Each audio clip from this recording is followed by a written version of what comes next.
Ebyomwembi Chosen Becky ate bio byongedde okubeera nga ate byonooneka. Munnange omukulu Dictator Ahmed for all along abadde nga asirise nga Chosen Becky akeera ayogera bino ayogera biri awandiika bino awandiika biri ku social media accounts ez'enjawulo asakola okubeera nga ate alumbagana yali omwami we Dictator Ahmed. Finally omukulu ono alabika nga ebijjogo alabika nga abikooye era nga avuddeyo nabeera nga ate asumulula ebyama kimu ku kimu era nga simanyi wa Chosen Becky ebyama bino bwe bigenda okubeera nga ate bimuleka era genda kubeera nga ate bikuterawo naawe osobola okubeera nga ate wewulirako bikiddala omukyalo no Chosen Becky byali naye nga bannaake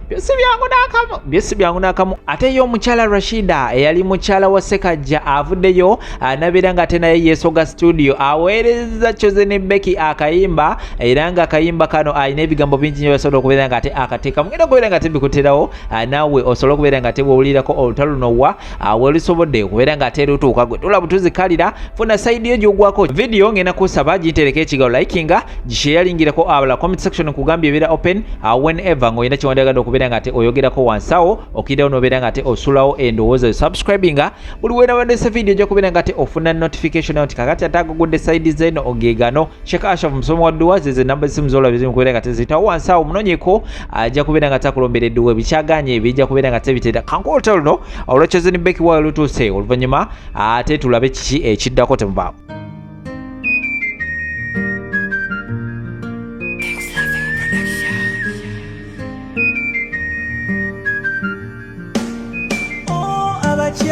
Abatupaka basajja ne munakoza abaana batalina kye bamanyi abakyala gemukabiza bafena bamwe baligakaba ensi tekungulwa abakyala abatupaka basajja ne munakoza abaana batalina kye bamanyi abakyala gemukabiza bafena bamwe baligakaba ensi tekungulwa mukazi munanga tanakiraba kusabira nnyo olema okukifuna tabana kake ennaku ngetunyokako muwavu butagambikako tusisinkana ka Indonesia kambutya kali kanoonya omukozi mulimu gwa kukavugangako kukakuba bifaananyi we kabyetaagira kyesamanya mishoni ya ka Indonesia kambuti kunfula single mother eyali alina omusajja nga ntudde ntende yakufuula single mother eyali alina kuzukusa ku makya kendakole nedda ne mutikola wafuuka single mother kanfuula single aka Indonesia kambuti kakufuula single kakalekawo mulova amali abiri kipya kikya n'akakolera abakyala abatupaka basajja ne munakoza abaana batalina kye bamanyi.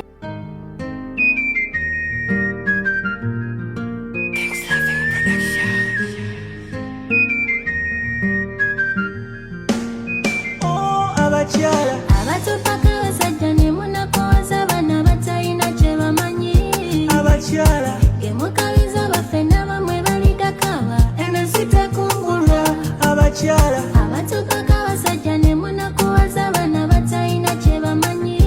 abakyala gemukabiza bafena bamwe baligakaba ensi tekungulwa mukazi munanga tanakiraba kusabira nnyo olema okukifuna tabana kake ennaku ngetunyokako muwavu butagambikako tusisinkana ka Indonesia kambutya kali kanoonya omukozi mulimu gwa kukavugangako kukakuba bifaananyi we kabyetaagira kyesamanya mishoni ya ka Indonesia kambuti kunfula single mother eyali alina omusajja nga ntudde ntende yakufuula single mother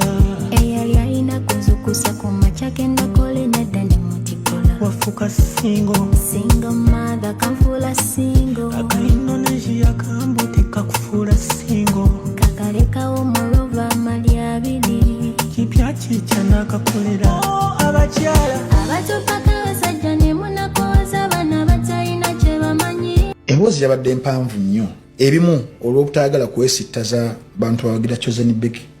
nyinza osooka n'embyesonyiwamu olwaleero kuba natandikidde ku kya baluwa eri Chosen gye yawandiika eyalimu okwegana okumugamba okwabotinga oluki omwana Amiri n'ambuulira nti mu kaseera ako ekatuukira ng'ali mu kuzannyisibwa alongside other two men mu bigambo bya Amiri omu ku bo nga ye mwami yennyini essaawa zinaaliwo that thing started mabega nga ne Amiri akyali mu relationship ne Becky okitegeera omwami omulala gwe yaŋŋambye yali musajja nga nkuba kyeyo as per namba ya simu yali akozesa nkuba kyeyo najja n'atuuka ekiseera ng'amaze okulimba omuwala ebintu ebiyitirivu ennyo the way he presented himself ng'omusama designer shoes designer perfume designer t-shirts omuwala ng'alaba ddala musama n'atuuka n'akaseera and what I'm saying is on record John Chirina n'atuuka n'akaseera n'agamba Chosen amuwoleyo $12,000 omulenzi nga yagamba Chosen nti waliwo ebyekutte so kompoleyo $12,000 omuwala n'atuuka kati ng'azikyangaani Amiri nakwata $1.5 n'agamba nze obusobozi bwange iyo omuwala ng'agamba bazigenda kukola birala teyambuulira bino nti waliwo relationship gyali mu runninga aside Chosen neyekwatakwata n'aweza $12,000 n'aziwa omuvubuka batuuka omuvubuka agamba ddayo ku kyeyo Chosen yennyini yamuwerekera paka ku kisaawe ky'entebe nti omuvubuka olwalengera Chosen nga alina waasigadde n'aweta bw'ati n'abeerako olusebenju lwagendako n'abeera ng'alingiza Chosen n'addayo omuvubuka teyatuuka eri n'akomawo mu ppule n'ajjako amasimu Chosen olwabitegeera depression n'etandika omuvubuka Amiri yagamba nti ebe nabenawo kubituukako okubimanya yatuuka akaseera n'afuna application n'agiteeka mu ssimu y'omuwala n'abeera nga ebijja ku simese ebijja kuno abifuna n'afuna bwino yenna ow'obwenzi ow'omwana oyo ow'obuwala so olubuto olwo bwe lwajja ng'omusajja ng'olina ne messages z'olabye nga you're not sure n'okubala abalamu biki byonna that is how it came about but yatuuka ekiseera n'accepting n'agamba leka omwana azaalibwe maybe tujja kukola DNA n'ebirala so does he admit that what she wrote is true? No, not even an inch of an element of what Chosen Becky. So she never asked her to abort? No, he says no because he said namugamba keeping era naliwo mu growth y'olubuto lwonna antenatal gendayo nangamba ntambi kikulu muwakana njagala okwate ku bugende Rubaga nampa n'erinnya ly'omukyali yabawange eddagala nangamba gwe genda obuuze gwe kola omulimu gwo wembeera nkulimba ntambi okitegeera onjabye era erinnya ly'omukyalo oyo nendikootinga nendifuna nendisirisite nenditereka nga ndaba why would I okitegeera so ebintu nebigenda nga bijja mpola abasajja abangi abajjanga mu kaseera ako yes we could say nti muyimbi nga Chosen asobola okuba nga attracting abaami ng'omukyala yenna ba attracting abakyala abakwana but then mu kayimba ka message nti talina buyinza bugana bakwana naye bwe bakwana towuliriza ku Chosen it was different she was playing along she was meeting them the guy has all the confirmation because yatuka ekiseera n'aloopa n'okuloopa wanyazaalawe okitegeera nyamugamba olimba by that time yasooka okuloopa nga talina bujulizi weyabuleeta kuolwo bonna nga abwetisse nga fayiro z'amabirizi nabo batwalira nga n'omuwala waali omuwala n'akaaba amaziga n'azirika mugenda okukoma nagaba naye nsonyiwa taata nansonyiwa nabeera nga baddamu so bafunanga those back and forth says obwezityo now nekituuka ekiseera ndowooza laavu ng'evuddewo at the end of the day nga mulina issues nyingi kituuka ekiseera nga you've grown out of love temukyeyagala biki buli mukati ng'ali ku bibye that is the point gy'ogamba nti oli yatuuka ekiseera nga n'okugjewa Chosen kati asobola n'okumala ki n'okumala ebbanga naye nga balina ezzadde weeriri nga yes beeyagala naye nga issues weeziri nga the best thing they can do is give space to each other nabiranga beerabira mu phases weebityo nekituuka ekiseera ndowooza nawe Chosen nga asazeewo nti oba takyetaaga oba naye having enough of because I believe also Amir nayinza okubeera nga yalina issues ze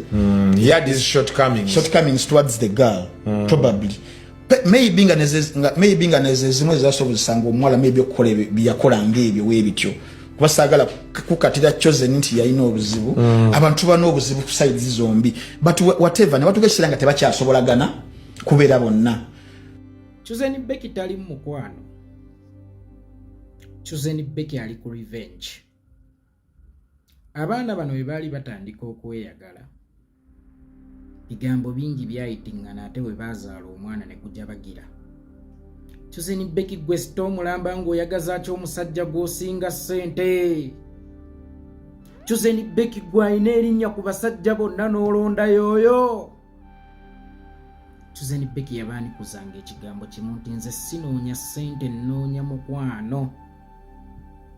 Era tewaliwo katandi konna mu mawulire ke wali olabye nga Chuzeni Becky yalinga ng'omusajja mu relationship nga kkakkanya omwami we. Buli wabadde alabikirako eri ab'amawulire ng'alaga obwetowaze obungi eri omwami we, naye ng'ate omwami we ali wansi we mu byenfuna, ekitegeeza Chuzeni Becky mu relationship eyo yali anoonyamu kintu kimu, kuwulirwa nti ayagaddwa. Tewaali kirala kye yali anoonya. Yali anoonyamu kintu eki, kumwagala na kuwulira nti ayagaddwa. But the question is, ye omulenzi yawulizaako munneewe nti ayagalwa? Kubanga bw'oba osaba omulimu oteekayo CV. Nja sobola okukola kino, nja sobola okukola kiri, nja sobola okukola kiri. Era ebinnyonnyola ky'oli mu CV yo n'emirimu gy'osobola okukola kwe basinziira okukuwa omulimu. Lw'oliremererwa okuteeka mu nkola ebiri mu CV yo, kampani lwegenda okukusalayo. Katugambe Chuzeni Becky kampani ngeza bugeza nga Dictator Amir yali mukozi, naye ng'omulimu gwe gwakuwuliza ono nti ayagaddwa. The question is, Chuzeni Becky yawulirako nti ayagaddwa? To the extent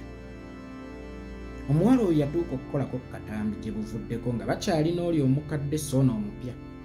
Nagaa bwenfanga ku malaalo gange bateekeko akapande nti nakwagala. Mwami wange nkwagala nnyo, omukwano gwe gugenda kunzita taata baana. N'akaaba n'atuuka n'omugamba ngwako mu kafuba. Ebigambo ebyo tebyali byammwe abalabi. Ebigambo ebyo byali bya mwami sipesifiki. Simanyi yali amukoze eki ku olwo, yali amusobezza atya ku olwo, naye ng'omusajja omukulu bw'empuliriza ebigambo n'eddoboozi omuwala lye yakozesa, omuwala yali akomyunikeetinga nabbaawe nti omukwano gwo gugenda kunzita, bw'oba olina ky'okola lekeraawo, tommenya mutima. So waliwo bendabye nga bayita Chuzeni Becky malaaya. Mwe ba malaaya kubanga Chuzeni Becky abadde star ndowooza kakati emyaka nga 7 ku 8. Mu bwa star bwe yali asobola okufuna omusajja ow'ebbeeyi, abagagga b'omu Kampala, ne lwaki alonda eno ebbanga lye baabeera bonna n'atakoma kumulonda n'okumuzaalira. N'amuzaalira ate ng'alina ssente ze, ng'alina erinnya lye, ng'alina enduulu, buli waatuuka nga bamuyayaanira, kitegeeza yalina omukwano gw'omulenzi. But the question is, omulenzi yasasula bbaaka? Omuwala kye yali ateekamu ono yakizzangamu oba yakimuddizanga? Omanyi omukwano gumenya nnyo ng'ogulimu wekka. Abali babaddeko mu mukwano gw'obwomu mugumanyi nga gw'oyagala takwagala, nga buli ky'omuwa takisiima, by'otonye byatonera ye gw'ayagala. Kakati omukwano gw'obwomu oba ng'anyiga ekisiikirize kyo mu disco bituuka ne bikutama ng'olina okunoonya ekiddago. Sigambye nti ye Dictator Amir yali mubi oba teyayagala muwala, era sigumusalidde, naye ndi kummwe abagusalira omuwala nti malaaya. Bannange omuwala yayagala omulenzi, era singa mbadde sinnafuna n'alisaye Mukama Katonda ampa omuntu anjagala nga Chuzeni Becky. Nammwe abavubuka abato mbakuutira, bwe mubanga musaba Katonda abakyala, mubasabe abakyala abafaanana nga Chuzeni Becky. Chuzeni Becky gwe njogerako ye muntu aba ne ssente, n'atanoonya balina ssente ng'anoonyezza ggwe kayagadde ggwe asiimye ggwe ye muntu akwagala nga talina ky'omusuubira kumuwa okuggyako okwagalibwa naye ani ate aliyagadde kwagalibwa oba ani yali yagadde okubeera mu relationship nga gwalinamu naye nga gwajeeguya omukwano ng'ogulimu wekka guluma nze Dictator Amiru mukwano gwange naye mabegakaawo twayogerera nansuubizaayo olusaniya mwagala nnyo naye wakati mu kumwagala ekyo tekigenda mubawa moral authority kuyita eyali mukyala we malaaya mbu olw'okuba yamusuddewo n'agenda nani neyali dereva waabwe era kameramaani mbagambye ono tali mukwana ali ku revenge gwe waalisoose ne weebuuza lwaki mu basajja bonna ono era ensobi ze yakola kwoli teyaziyiga bamukriticizinga kwoli nti ofunye mwavu n'aganja mumugjamu omuntu we yavaamu omuntu ne beenyiga ki ekisi buli omu n'akwata amaki agage kakati Chosen Becky awo ku waiting area ye kuliko abagagga lwaki sibe yagenze nabo era n'asalawo okugenda n'ono ate ali mu mbeera zooli kaŋŋambe eyamumenye omutima ono ali ku revenge era musaasira abamu ne mufuna buttiimu bambi Chosen Becky bambi Dictator Amiru kwabo bambi tekuli victim alyo yono wa wakati gwe bali mu kukozesa okukkakkanya obusungu bwabwe oba osanga asobola okuyiga okumwagala okwaddala naye njagala tusooke tukkirize tugaane nti ono omuvubuka Chosen Becky ali mu mukozesa kulumya oli nti naawe owulire bwe kiruma naawe owulire bwe kiwulikika nga bakukiitinzeeko kyokka ate nenziramu emabega Chosen Becky mwala wange gw'okakasa mu bimu ku byakugambibwanga temwali mu bulimba gw'okakasa mu byonna ebyakugambibwanga temwali mu kukonjera lwa nsonga singa nzija ne ŋŋamba omuntu nti mukyala wo nno mwenzi ate ne wayita akabanga n'andaba nga ndi ne mukyala kitegeeza mission yali yakubaawula oba singa ŋŋina ne ŋŋamba omukyala bbaawo mwenzi ne wayita akabanga nga bamaze okwawukana ate n'otulaba babiri kitegeeza mission yali yakubaawula nabwe kiti abafumbo mwenna muggale amatwe eri sayidi za mikwano gyammwe ne sayidi gya mikwano gyaffe oluusi akakamwenyumwenyu koofuna ng'oli nange kayinza okuba kanyiiza mukwano gwange oba kakamwenyumwenyu koofuna ng'oli n'owuwo kayinza okuba kanyiiza nabwekiti amaka mugajjeemu third party amaka mugajjeemu eŋŋambo omuntu anaafumba yo yaziba amatu n'abanga atawulira omuntu anaafumba yo yazibiriza n'abanga atalaba era y'ensonga lwaki amaka g'olowooza nti mulimu abasajja baddofe mwana wattu gawangaala kubanga balina emisango gye beefuula abatalabye n'abamu ne batuuka okugamba nti omusajja waawo baamuloga naye amaka kakisa gagendamu ezenkanankana kankulageko nga naawe ondagako anti oyagadde kundagako kakati katwerageko gaba gagenda sasika nga ga Chosen Becky ne Dictator Amiru amaka kasita gayingiramu gundi namulabye gaba gajja kusasika nga aga Dictator Amiru ne Chosen Becky